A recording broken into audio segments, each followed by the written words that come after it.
Welcome to Al Bernstein Unplugged on Boxing. In a 40-year Hall of Fame career, Al has chronicled some of the greatest moments in boxing history. On this podcast, you get to hear him expand on those memories and talk about the current news in the sport of boxing. You also hear Al interview some of the biggest names in the sport. Here's Al Bernstein Unplugged. Hi, everybody, and welcome to the show. On this one, we're going to be visiting with two legendary sportscasters, both making a return visit to Unplugged. Barry Tompkins, who is in the Boxing Hall of Fame and is one of the most versatile sportscasters ever, will be joining us. And that thing I just said about Barry, about being the most versatile sportscaster, well, right there with him is the other gentleman who will be joining us, Tim Ryan, who, of course, among his many attributes, did so much great boxing at several networks, principally at CBS. And the reason we have them on the show is to chat about a documentary that is starting on June 6th on Showtime called The Kings, which is all about the four kings, Hagler, Leonard, Hearns, and Duran, that'll be airing for 4 straight Sundays on Showtime. And so that kind of gave us a good reason to have Barry and Tim on, and we're going to talk about that era in general and those four men with a nod toward this fine documentary, which is a very good one. I've seen it, and it's really terrific. Also, of course, we're going to answer your questions that you send to me at Al Bernstein on Twitter. And for all of this, we now bring in my co-host, Mr. Trip Mitchell. Hey, Trip, how are you?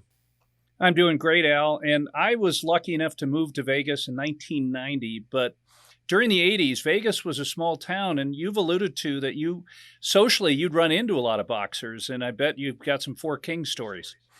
Yeah, back then the boxers were a little more accessible. The press and sports figures in general, there was a little bit more mingling, even on a social basis. And in Las Vegas, back then, for instance, there were no clubs in the casinos, right? So Yep. There was this one club in Las Vegas called Botany's, and I've talked about it before in this show, where everybody went. And on a big boxing weekend, you would go there and you'd find all the media, all the boxing people, many of the boxers that were in town for not fighting, but for a fight.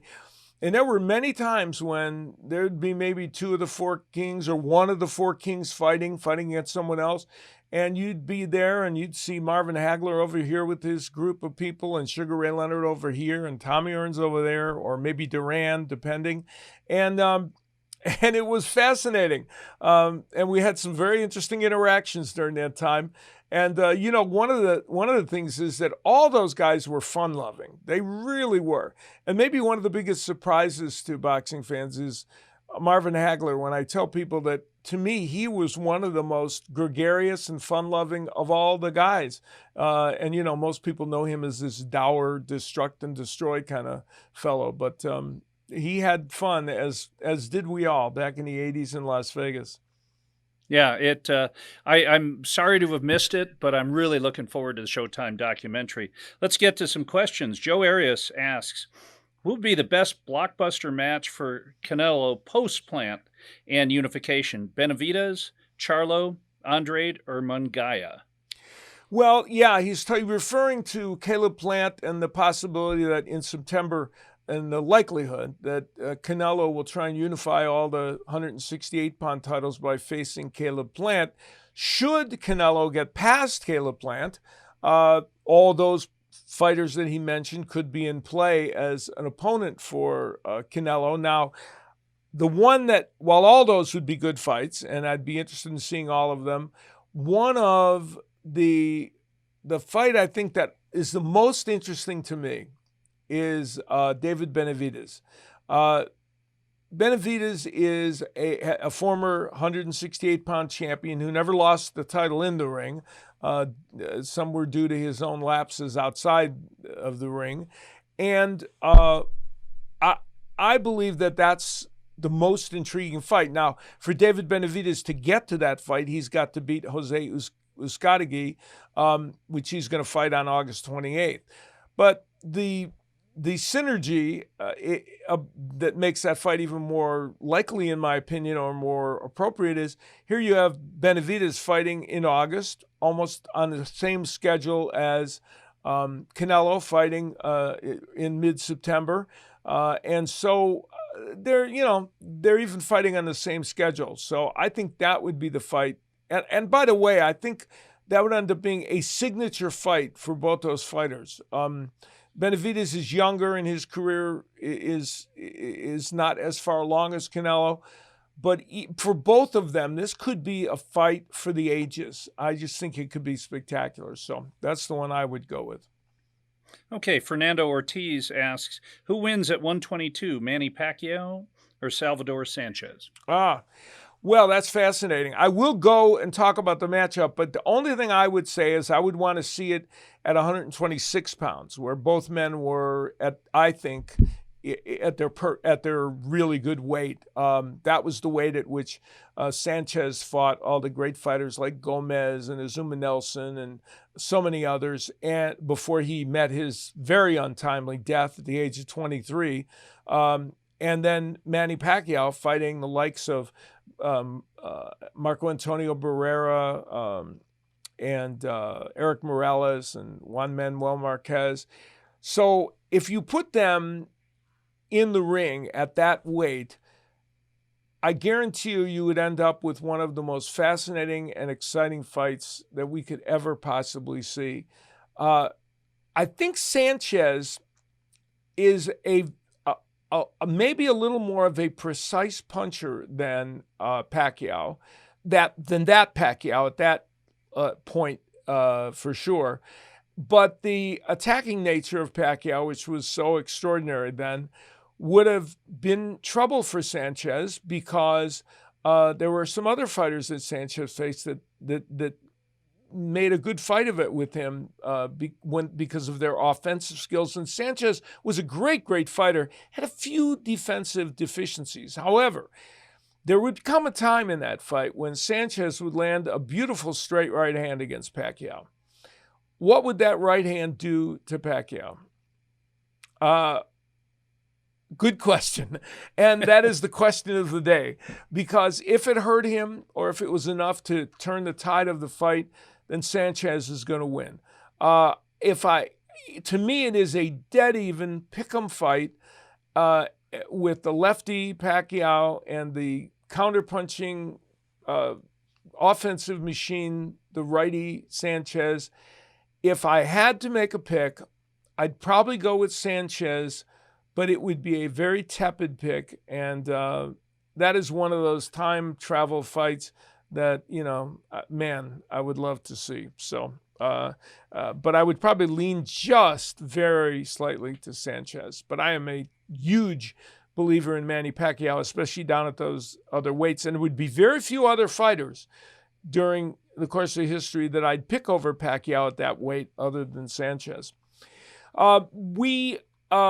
Talking about history, we're going to delve into it with our two guests on this show. Two men who are wonderful sportscasters and also very sophisticated and elegant men in their very eclectic tastes in life, which is part of what makes them great. And of course, Barry Tompkins, my partner for 8 years on the Showtime or on the ESPN boxing, Top Rank Boxing show, who is now with Showtime on the Showbox show, and Tim Ryan, who I did get to work with on occasion on pay-per-view fights during the 1980s, and several of them involving the Four Kings. And Tim, of course, along with the great Gil Clancy, made up one of the greatest boxing teams of announcers that has ever been. He and Gil Clancy, just fantastic. So in this conversation, we're going to talk with them about Hagler and Leonard and Hearns and Duran and their memories of chronicling those matches, and a little bit about the documentary that is airing on Showtime starting on June 6th and then continuing on for 3 more Sundays. And it's called The Kings, and it will be very enlightening for anyone who is old enough to remember that era and enjoyed it, or younger boxing fans who maybe have just checked out some YouTube fights of these great fighters and they know they're great, but they don't know that much about them. Well, this series will be highly informational for you. And let me tell you, I lived that era, covering those fights and announcing many of those fights, and I learned things in this show that were new to me. So I'm sure everyone else will. Here's our chat with Barry and Tim. Gentlemen, I can't tell you how much I appreciate you both joining me on this show, and I've had the privilege of having each of you on individually, which was charming and wonderful, but having both of you on at the same time has me convinced this will be the greatest show that I've yet done. So don't feel the pressure or anything. Pressure's on you. Oh, that's true. That's right. I forgot. I have. So if I ask every question only about foreign policy, that's like on me, right? No problem. Yeah. Although I'm sure you guys can handle that, but we're of course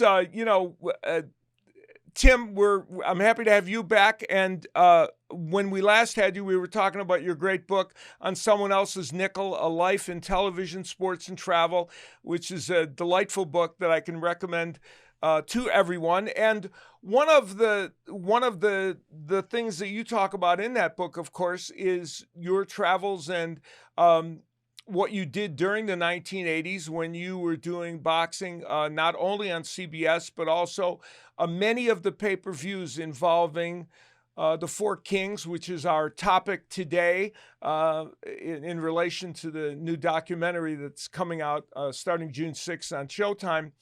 And that era was a special era. The 80s were great anyway, and you did so many other fights that weren't related to the Four Kings.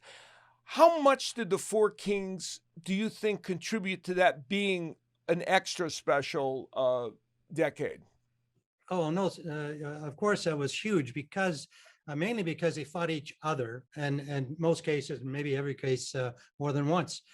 So when you get the rematches, I think that, adds to the lore of boxing. And if you just have a one-off and the one guy fights the other guy and then you kind of don't see the other guy again, that certainly was a big spark during the 80s. But it also was part of the fact that there were so many other exciting young boxers getting a chance to show what they could do during that era. We don't have to list them all because they're all obvious. So, Mancini and Arguello and Camacho, et cetera. It was a great era. But the fact that you had these four guys who became, to get that name, the Kings, was certainly very special to happen in a 10-year span. Yeah, that was truly extraordinary. And Barry, while Tim and I were kind of doing more of the pay-per-views, our involvement at various times would be the pay-per-view broadcast. You were doing the boxing on HBO at that time, and more often than not, you were there announcing these shows to be re-aired on HBO. One of the interesting things that is about that is you were there with one of the Kings because Ray Leonard was doing most of those shows with you. How did that change the dynamic of viewing this phenomena? Well, it's interesting because obviously in what all of us do, you don't go into any event, and I think it's fair to say none of us ever has gone into any event thinking, oh boy, I hope this person or this team or whatever it is wins. And that was a dilemma that I had, of course, with Ray, because, and I know Tim has the same relationship with Ray, it's like watching your little brother, and you really want him to do well. But I have to say there's a differentiation between just wanting him to do well and rooting for him. So I think you had to put that aside, and there was the friendship that you had with Ray, and then on the other hand, there was the fighter that you had to broadcast and had to be very objective about. So I can't really say it was ever a real difficulty to do that. You learned a lot by talking to Ray, and I think that made me appreciate what the four Kings, all four of them, brought to the dance. Did you always get the feeling, and of course you mentioned that Tim worked with Ray over at CBS as well, though not necessarily on Four Kings fights. Did you always get the feeling Ray was kind of computing as he watched the other three, because there was always possibilities he would fight them? No question. I think any of us who knows Ray knows what a student of the game he is. And that was part of it, and he was, I'm sure we'll talk about this later, but I don't think there's any, I think we all probably would agree that he stole the fight with Marvin Hagler. And that's exactly what he said. And I know he told you, Tim, and he told me too, that's what I'm going to do. And that's what he did. I don't think Ray gets really enough credit for being the student of the game that he really is. So that's a really good point. So these men, and in the documentary, they do a good job of it. And Tim, they talk a lot about how these men kind of rose to prominence and how disparate they were in not only their style in the ring, but their styles and life outside the ring. And you had, close contact, as did we all, with all four of them. Explain to people just how unique and different these guys were as people coming together in this same tent of pressure and excitement. Well, I don't think you could get four more different personalities than the four. Duran was kind of otherworldly, and the fact that he came from Panama, obviously, and his English was really quite good, but there was so much of the Latin hero of this small island that he accepted about himself and thrived on, and it was a show of bravado that really he had much more of that than the other three combined. Ray was, as Barry's already described him, he was a thoughtful, a very intelligent guy who really thought about everything he was saying as much as every punch he threw in a match. Tommy was essentially kind of a shy guy, Tommy Hearns, outside of the ring. He wasn't really comfortable with the media and so on. He's always polite and very nice and likable, but he was basically shy. He kind of got out of that a little bit more once he became a champion, but that was more of his nature. And of course, Marvin was probably said the least of all of them, except when he was really pressed to do so for publicity reasons. But he was a very thoughtful, very self-assured, but had that kind of chip on his shoulder the whole time of his career, that he was not being recognized as great a fighter as he was.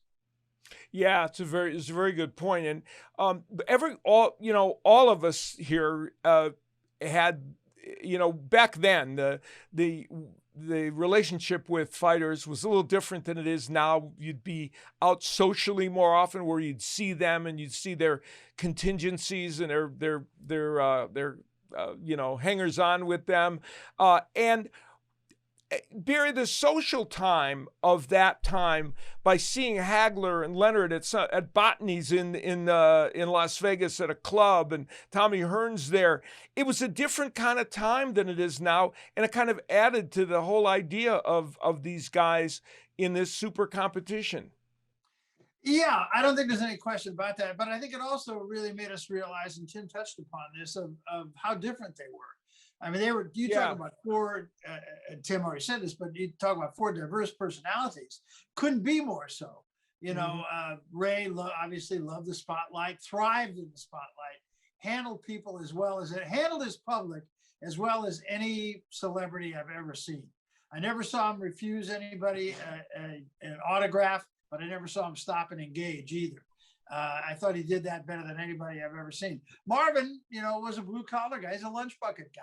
I remember Marvin went with his then wife, Bertha, after one of his fights. They rented a Winnebago and went all around the country for 4 months, staying in these campgrounds and just talking to the people, to the folks. And Marvin coming back and saying, that was the greatest trip I ever made in my life. Could you ever see Ray Leonard doing that? I don't think so, only if there was a Four Seasons that he could stop at on the way. I was going to say, Ray didn't camp anywhere you couldn't use American Express. His likelihood to do that would be as likely as I would to see you or Tim Ryan eating at a buffet. Neither of those things. And I have to say that the one thing about this interview is I'm thankful that we're not doing it at a restaurant and I didn't have to buy, because with the two of you guys and your culinary expertise, I would have to go take a job with a paper route. Did you stop to think we're brothers from a different mother? Because we both love to eat, we both love to travel. Yep. And we both like you. So what more? Oh, well, I wasn't sure about that third thing, but I'm happy to hear that. You know, that now I feel good. So let's talk about some of the fights that made this special. And you know, all of us each we're involved in different fights and different parts of this. But you know, it all started with the Leonard Duran first fight, which was an extraordinary event in which Ray Leonard has since admitted that, Duran, as it's very well pointed out in the King's documentary, literally went to the trouble of finding out when Juanita would leave the hotel so that he could drive his car up and say terrible things to her to get under Ray Leonard's skin. And Ray literally let that get the better of him. And Barry, did he acknowledge that? Like he actually understood that happened, didn't he? Yeah, I think he has said that was the first and only time in his career that he ever abandoned anything that resembled a fight plan. You know, he just decided at the last minute, I'm going to go in there, I'm going to fight, and obviously that was not the right thing to do. Yeah, very huge mistake, and it ended up costing him. And when he won the title back, Tim, and he got his chance to fight Tommy Hearns in the first time he faced Tommy Hearns, I never forget sitting with Gil Clancy, your wonderful partner, and having breakfast with him. And it was early in the decade, of course, and he said to me, this is going to be special. This fight's going to be special, and everything we see from now on from these guys is going to be special. And he totally understood it. And that fight, I think, goes down as one of the most remarkable of the clashes between these men. Oh, yes. I think there was a real mutual respect about the abilities. I think Ray knew more about how good Hearns was than most other observers. He didn't take anything for granted with him. He certainly wasn't going to let any kind of personal things like with Duran interfere. And of course, from Tommy, they wouldn't anyway, because that wasn't the kind of a man that Hearns still is.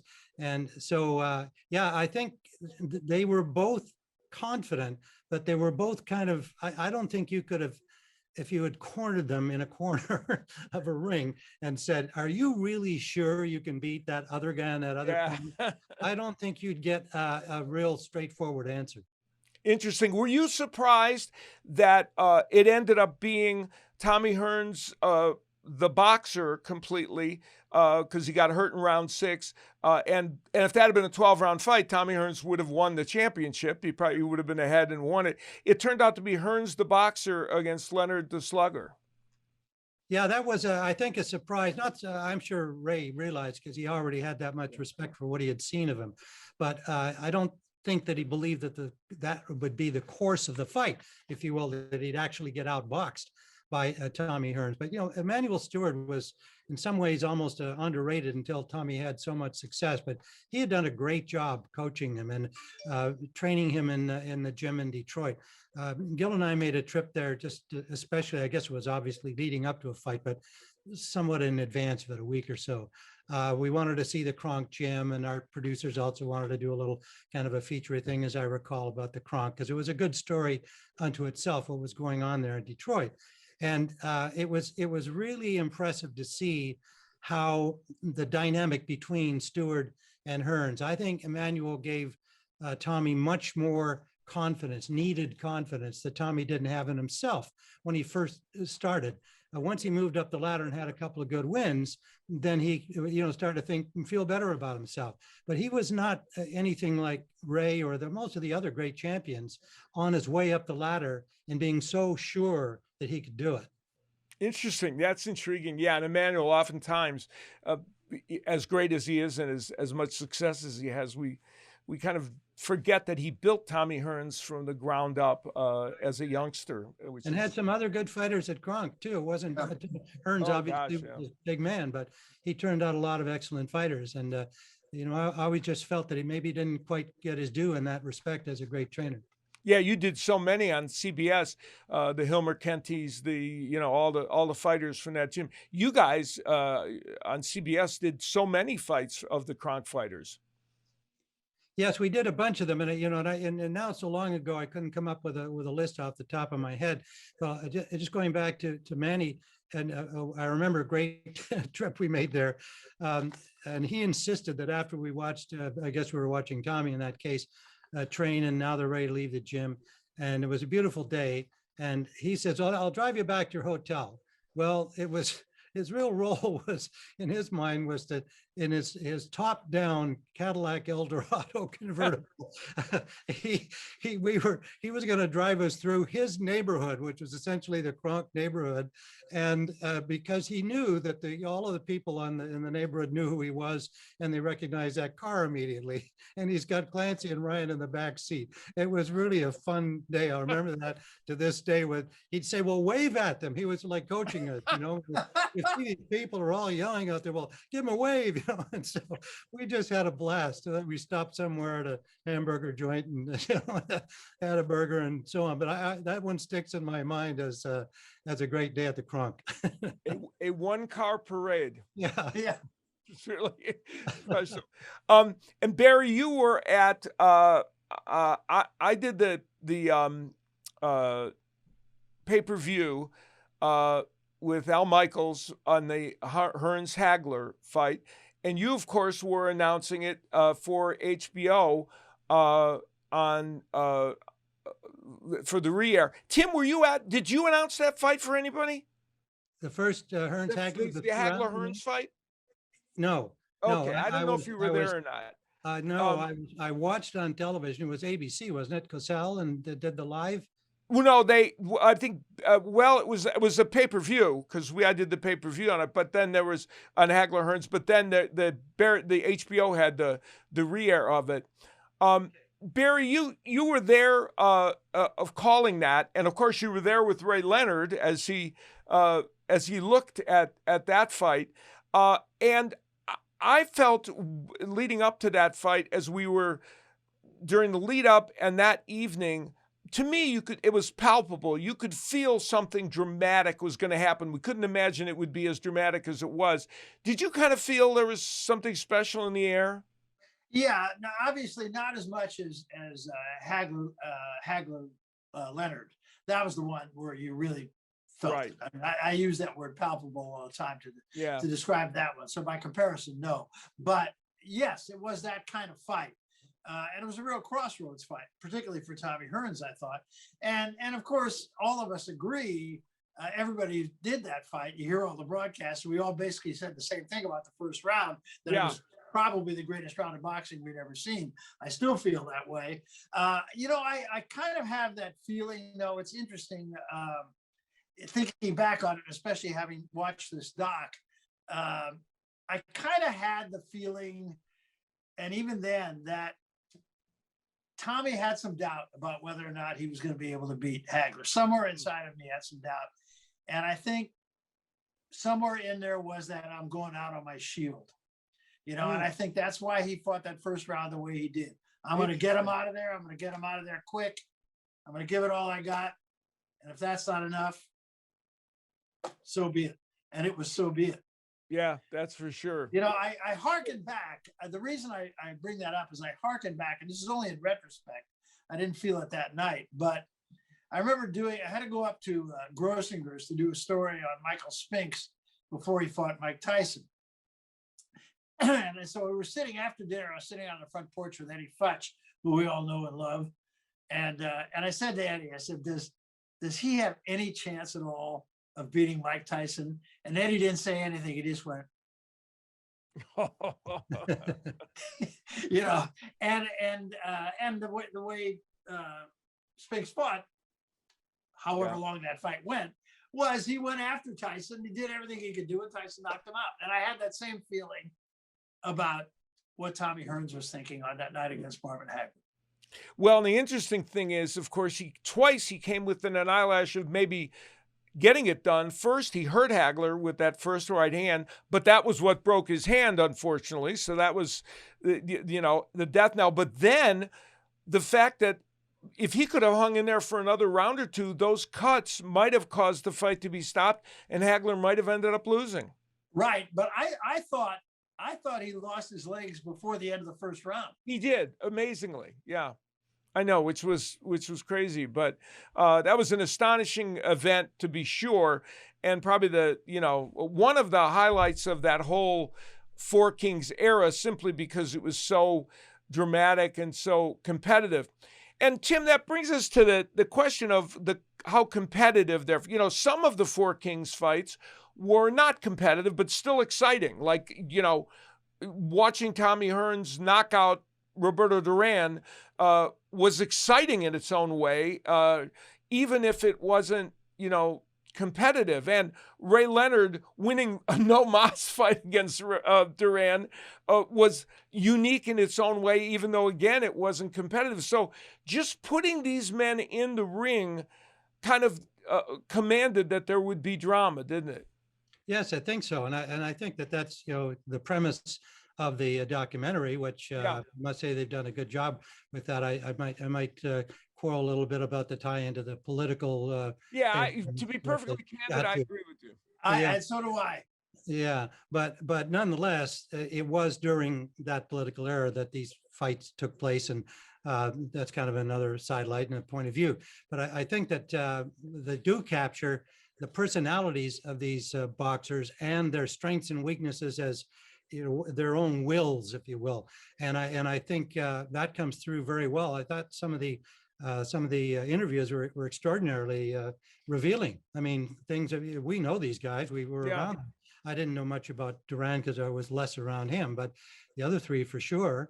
It was, I think that's a very strong part of the show. But leaving that aside and just going back to your question, I think that there was a sense of tension every time any two of the four fought each other. That was special. The point that you're kind of making, you had to look forward to, oh, this is going to be interesting, no matter what had occurred previously. I mean, that was what was unusual, that these rematches were so compelling. Very much so, right. And Barry, that brings us to a rematch of Tommy Hearns and Sugar Ray Leonard, a much delayed one, which happened at a time when maybe both men were diminished a bit, although Tommy Hearns' career, he was still, after that, have amazing moments, like winning the light heavyweight championship, which I remember doing that fight with Virgil Hill. That was, pretty astonishing. But that second Leonard Hearns fight, which Tommy Hearns needed for validation, and even in a draw, he kind of got it, didn't he? Yeah, I think he did. I'm not sure what that fight did for Ray Leonard, but I think for Tommy Hearns, it was validation. I don't think there's any question about that. That fight, amongst all of these fights that we're talking about and that are shown on this documentary, that one to me had the least impact. And I can't even tell you why. Overall impact, huh? Yeah. I can't even really tell you why. I thought it was the right decision. I think everybody agreed, and that doesn't often happen, that when there's a draw in a fight that everybody says, yeah, that seemed right. But that was the case in that fight. Yeah, it was interesting, and it kind of, I think the fact that Hearns was able to get those knockdowns, and he certainly felt he won the fight, but it gave him a sense of, I think, of validation after all those years with Hearns. The funny thing about this whole period is that for all the, Tim, I wanted to go back before I say that. I want to go back to, we talk about the fights between the Four Kings. You and I played a small role on this broadcast with you guys, but you did a fight, one of the pay-per-views, in which Hagler fought John the Beast Mugabe. And I think that's one of the most underrated fights in the history of boxing. so often does not get the credit for being what it was. I actually thought it was one of the top 10 most extraordinary fights I've ever seen in my life. Well, I agree that it was a really exciting fight. How much of it do you think, just backing up on what you just said, was that Mugabe was such an unknown quantity in the larger picture of boxing? He hadn't built enough of a reputation in the United States that American fans, presumably those watching these television fights, really knew much about him. So there's always that kind of thing that when you have a matchup like that, well, they know what to expect from the big name champion guy, but they don't know the other guy, and they're learning as the fight goes on. Holy crap, this guy, he's dangerous. He can really fight.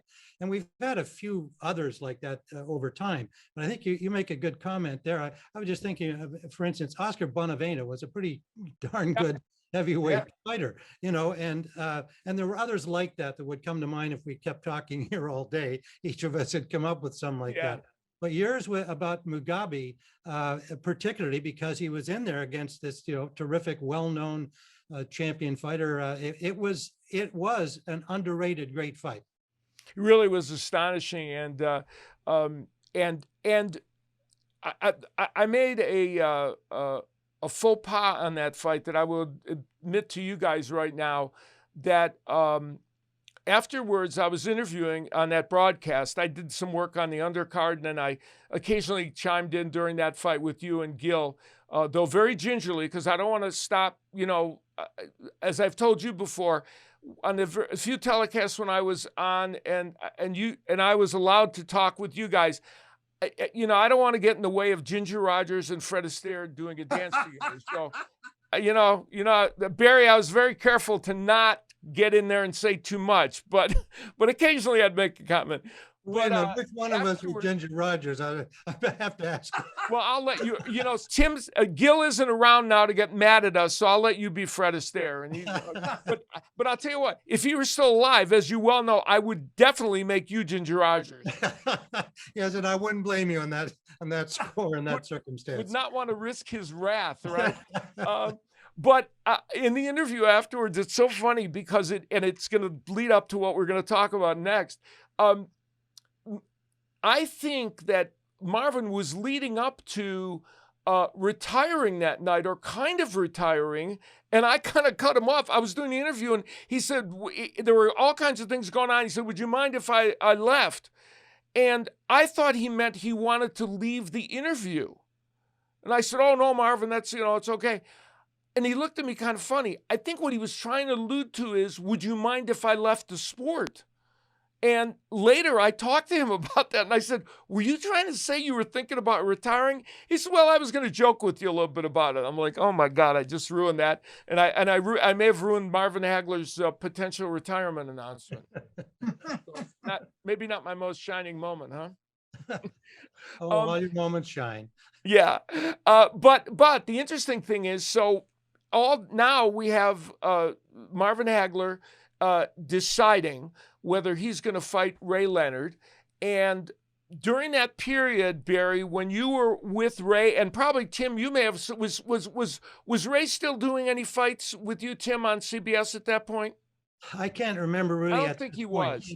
He did a handful of fights, but I couldn't put the years together. It's probably more with Barry. Barry, you were with him doing the HBO fights, and there was all the drama. He had the whole. He had his event where he effectively stiffed Hagler and decided, no, on second thought, I'm not going to have it. And as we know that, on top of everything else, he was a little buzzed that night, and so maybe not thinking as straight as he'd like to be. But nonetheless, it was, we went through all that, and he went through the process of deciding whether he's going to fight Hagler. Did you sense in him this conflict of whether he felt that was going to happen or not? Yeah, absolutely. And I thought that night, I think if Ray had that back, he would. Yeah, he'd like to live it over. Like we all have one or two shows in our career that you'd love to have a take two. Well, I do. You guys, I'm not so sure. But. I have many. Oh, I'm sure. I'm with Barry on that. Okay. And I'm sure that's the case with Ray on that night. did not do him any favors in anybody's mind. I don't believe. I don't think Ray at that point, I think Ray was sincere at that point. I don't like the way he played it, but I think he was for real in that as much as Ray can be for real and I'm done, I'm not fighting anymore at that time. I think he was for real. I don't think he thought about fighting Marvin Hagler. And now this has become pretty public, but you and I have talked about this many times, Al, but and it was in the documentary, not quite as accurately as it really happened. But after the Hagler-Duran fight, at the end of that fight, when the fight was over, Duran came over, stuck his head between the ropes. Ray and I were ringside, and Duran said to Ray, "You can beat this guy." And I really believe it wasn't until that moment that Ray really gave serious consideration to fighting Marvin Hagler. And it wasn't long after that, and I've told this story on your show before, but Ray and I were doing a fight in Florida. It was a Macho Camacho fight.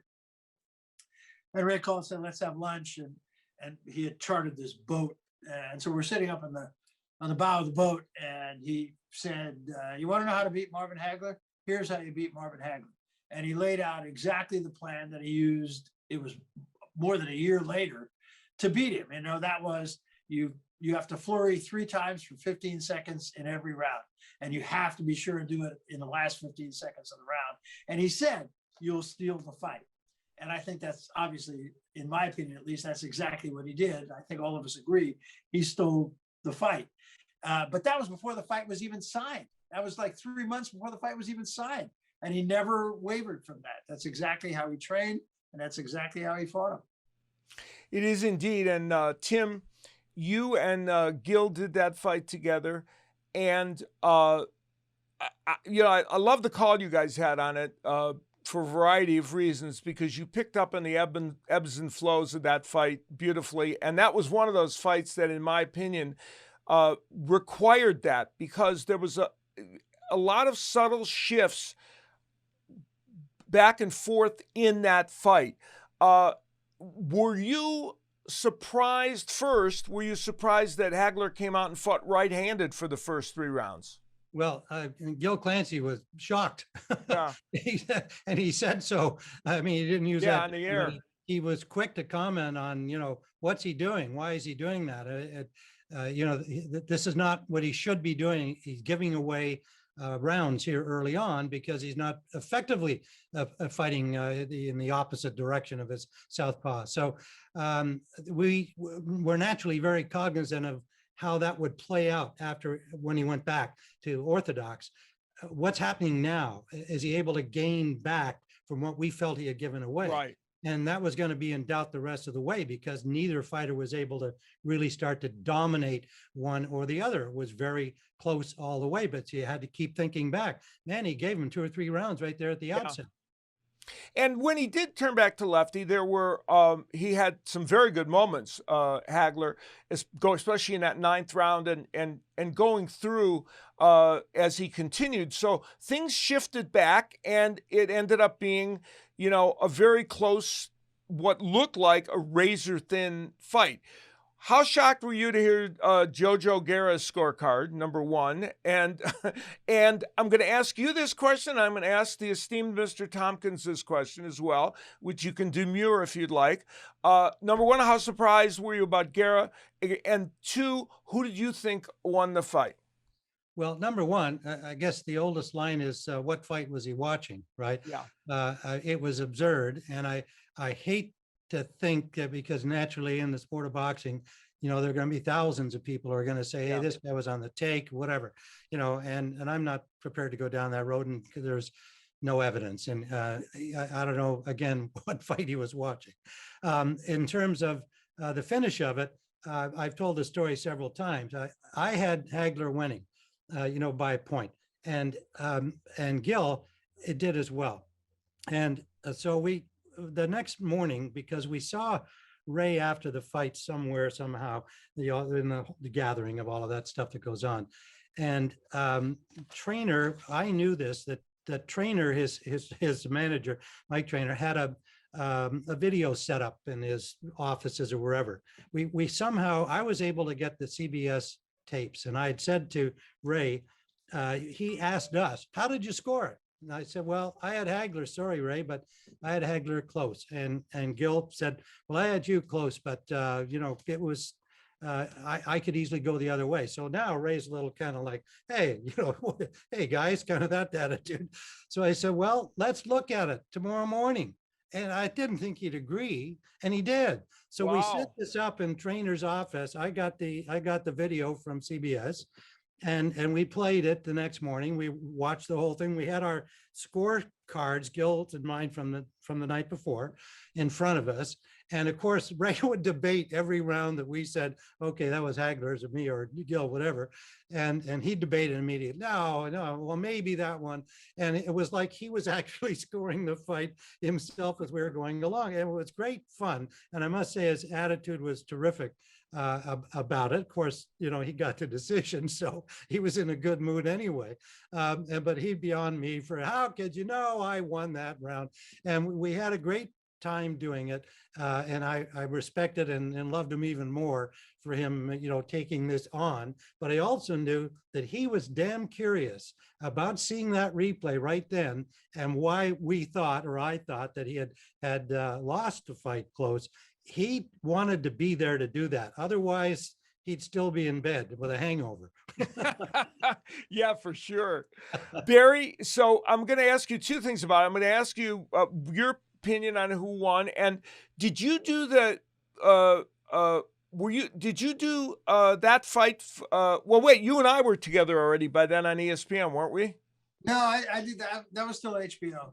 Oh, yeah. So you did that fight in the rear. Yeah, you know what?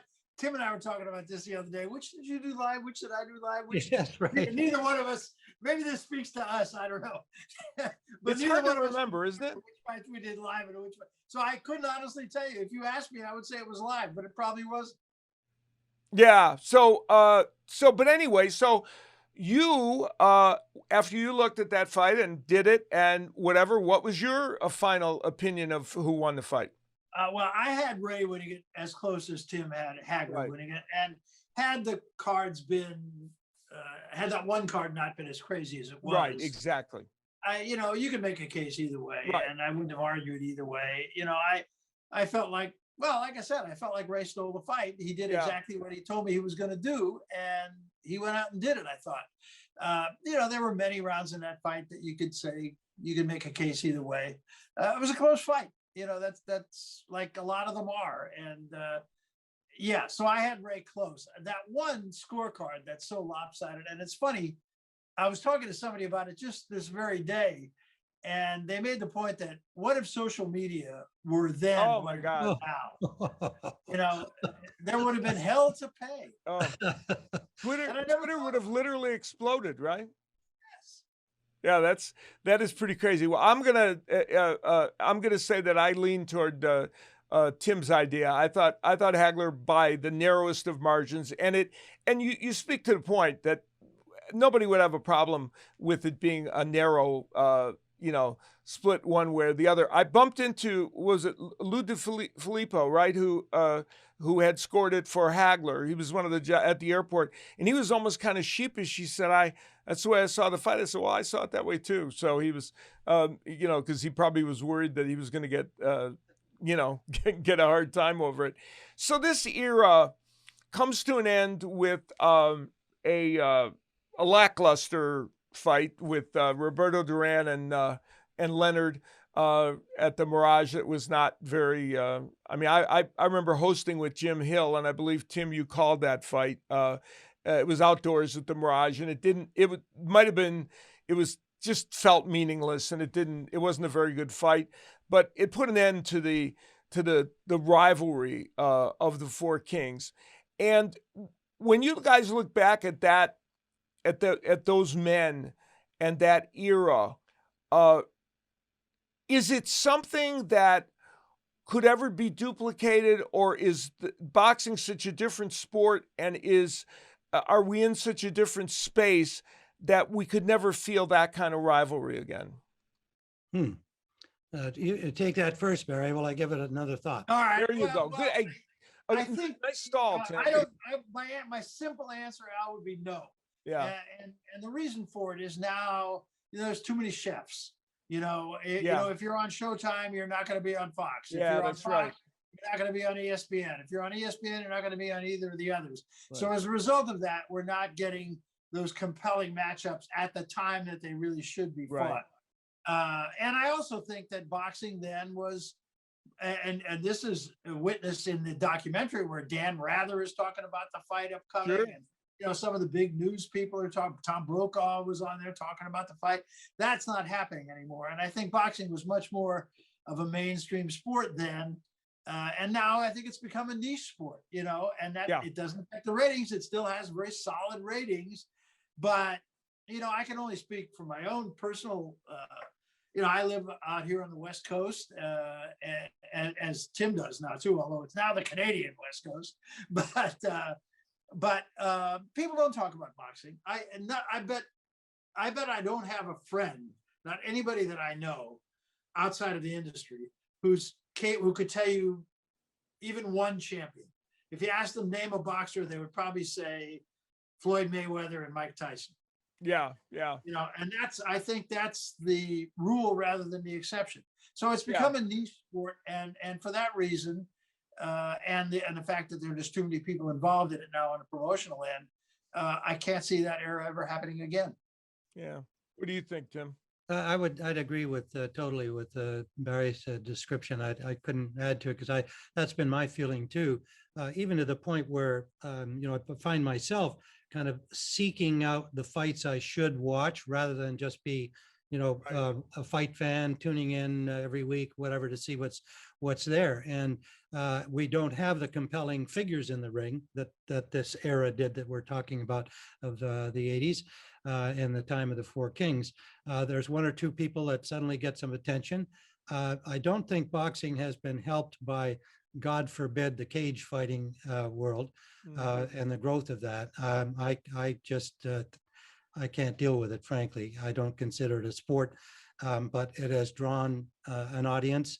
And I think that's certainly been hurtful to people who might normally be boxing fans, finding something more compelling to them for reasons that escape me. But so I at the end of the day, I agree with Barry totally. Yeah, it'd be pretty tough to recreate that. And of course, they were such compelling figures.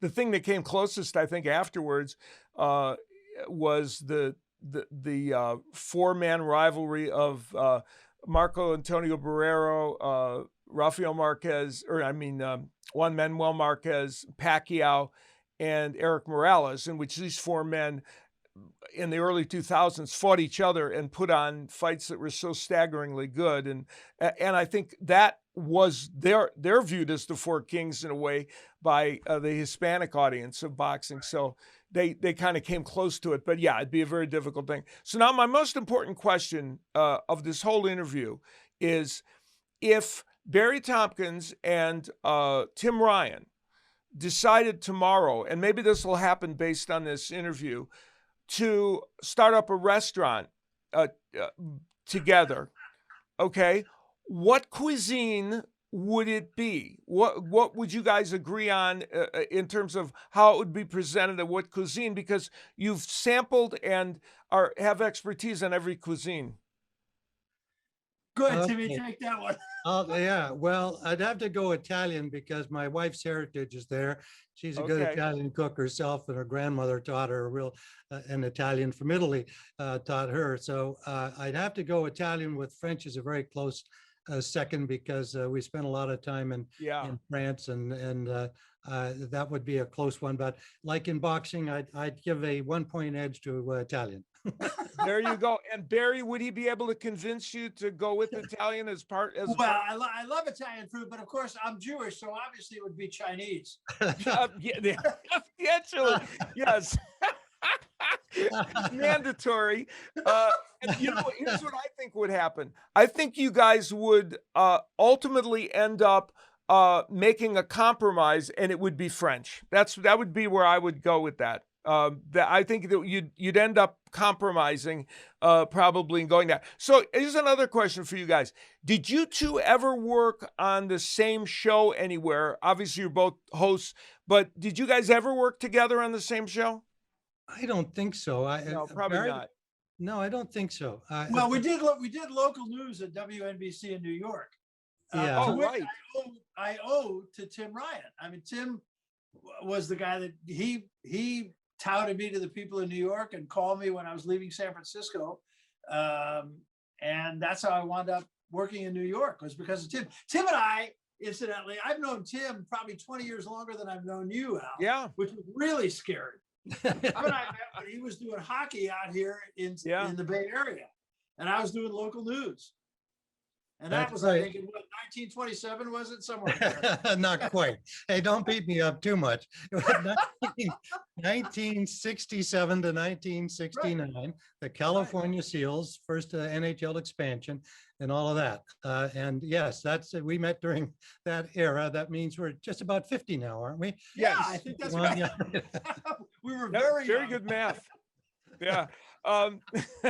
Your nose is growing a little bit, Tim, but just a little bit. But that's okay. You're very close.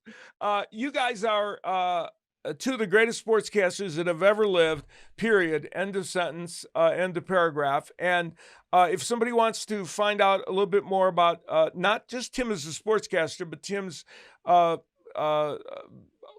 life and of travel and his approach to the world, they can get his book On Someone Else's Nickel, A Life in Television, Sports, and Travel.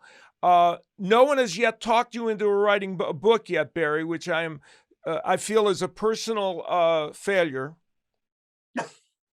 But well, I'm going to get part of yours. Yes. Yeah.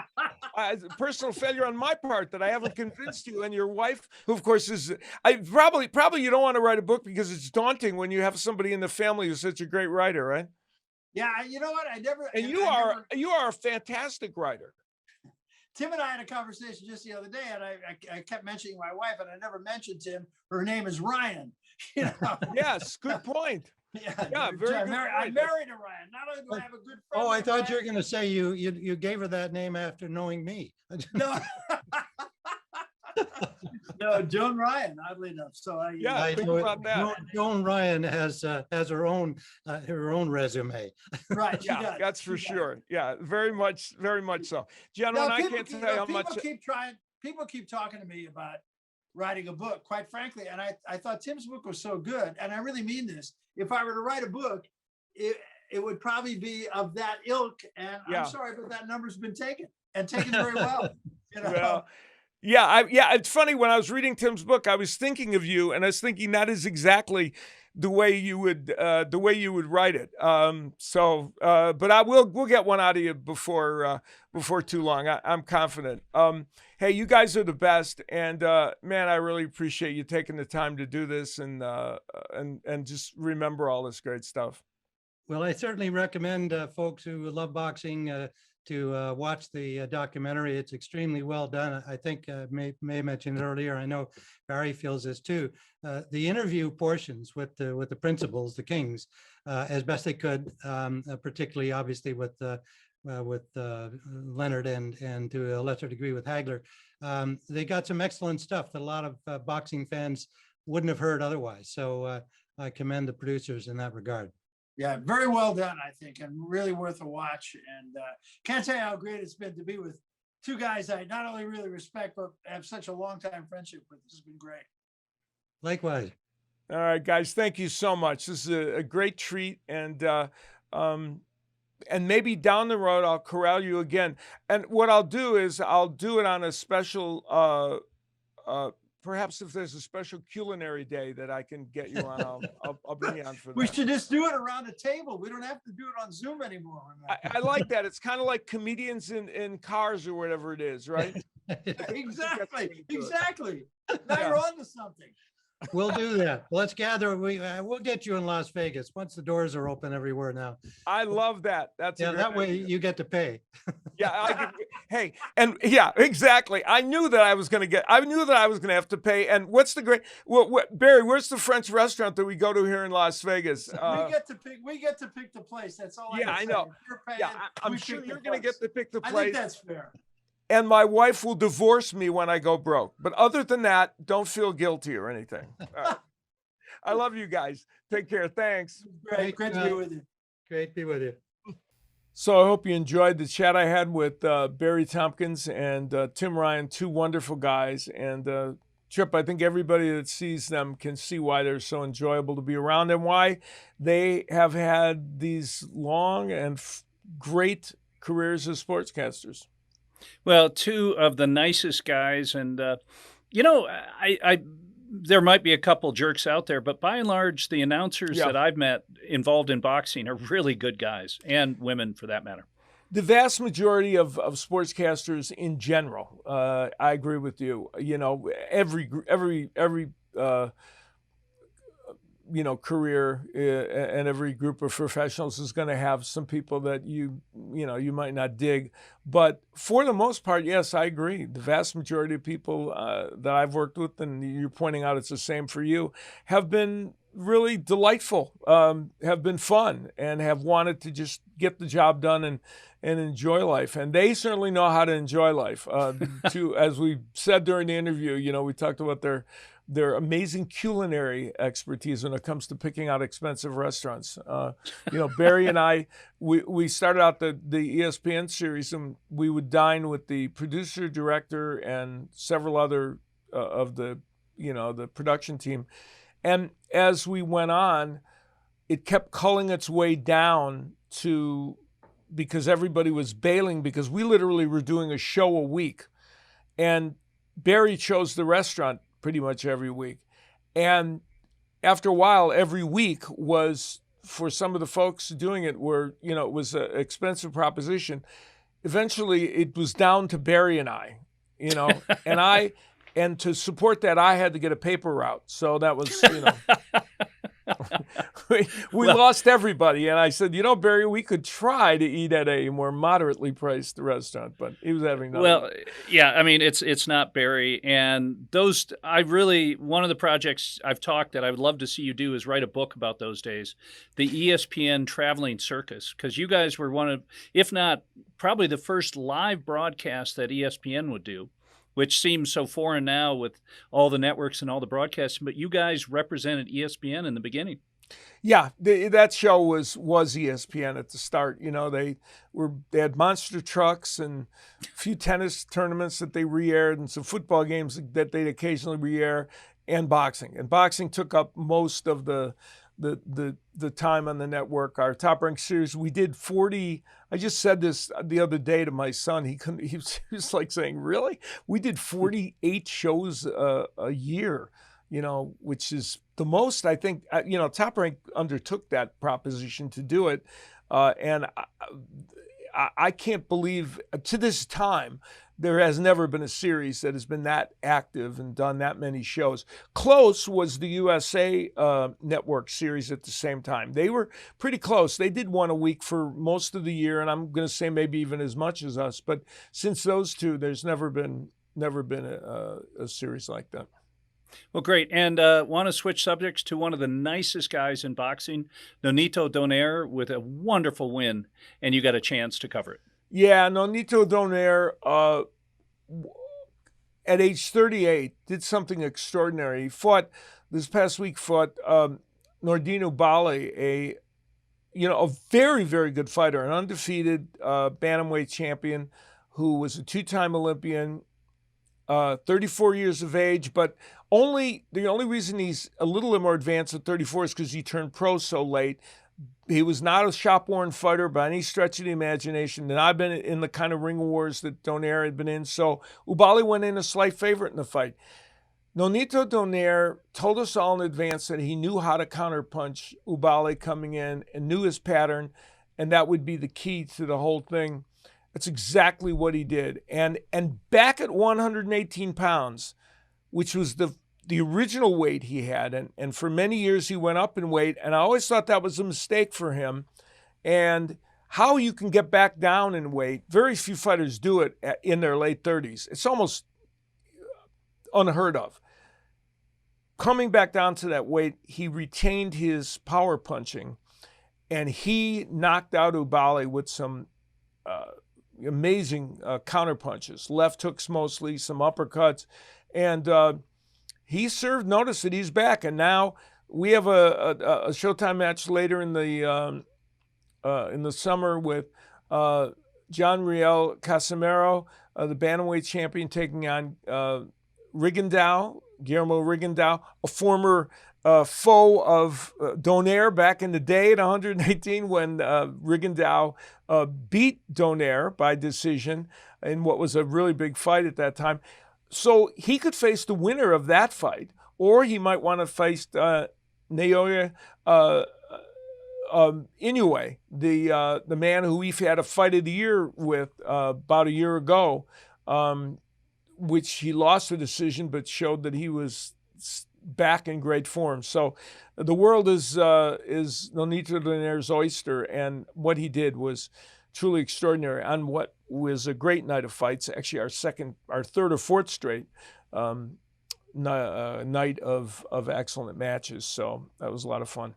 Our friend Tommy Ankello has his world-class boxing channel on YouTube. We urge you to take a look at it and see some great informational and historical videos.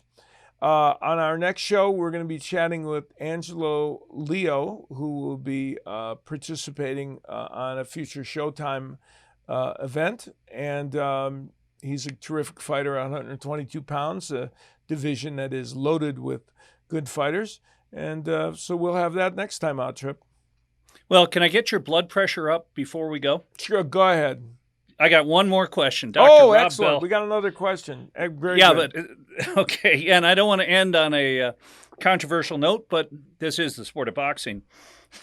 What was the most egregious decision in the sport? And he mentioned Chavez Meldrick Taylor as one to be upset about. But go ahead. Oh, yeah. Well, there are so many, aren't there? You know, I mean, unfortunately. And that one, of course, the Taylor-Chavez refers to a referee's decision in the case of Richard Steele stopping the fight with only seconds left to go. But more of the decisions that we get distressed about are probably in the judges' hands. I'm going to keep in the mode of the Four Kings, and this is one of many, but I'll pick this one. The first fight between Marvin Hagler and Vito Antuofermo, in which Antuofermo has the middleweight crown, and Marvin Hagler finally got an opportunity to fight for that crown. Many believe much later than he should have. Well, that injustice was not the last one he would suffer, having the fight too late, because over 15 rounds he thoroughly outboxed Vito Antuofermo, opened up multiple cuts on Antuofermo's face. Of course, he was known as a person that got cut a lot, but Hagler just beat him to a pulp. Won, I'm going to say conservatively, 10 rounds, probably 11 rounds in that fight, 15-round fight at that time. And the judges had it scored, Dwayne Ford had it 145, 141 for Hagler. Hal Miller had it scored a draw at 142, I think 143, 143. And another judge, Adalby Shirley, had it for Antuofermo by 2 points. So it ended up being a draw. They were all wrong because Hagler won that fight dramatically, even bigger than Dwayne Ford's card had it. And, you know, it was the foreshadowing of other bad scorecards that Hagler would get. I could never figure out for the life of me why this man who stayed at one weight class his whole career, same two managers and trainers his whole career, was a great ambassador for the sport of boxing. Why he got such little respect from the boxing hierarchy is beyond my comprehension. You know, we say we want athletes who represent sports in a great way, and then when we get them, we treat the guys that are the squeaky wheels better, the guys that complain more, the guys that make more trouble. or in some cases the women that do it, depending on whether it's women's athletics, they end up getting people bending over backwards for sometimes. So it never ceased to amaze me that he had such trouble with the judges. But that one was the portent of things to come. And luckily, he did get a chance to win the world title and did against Alan Minter, would fight Antuofermo again and knock him out and erase any doubts about who is the better fighter. And it was, so that one probably was, I'm going to list that as my worst one this time. But if we get to ask that question down the road, I'll probably pick another one that because there's plenty to choose from for sure.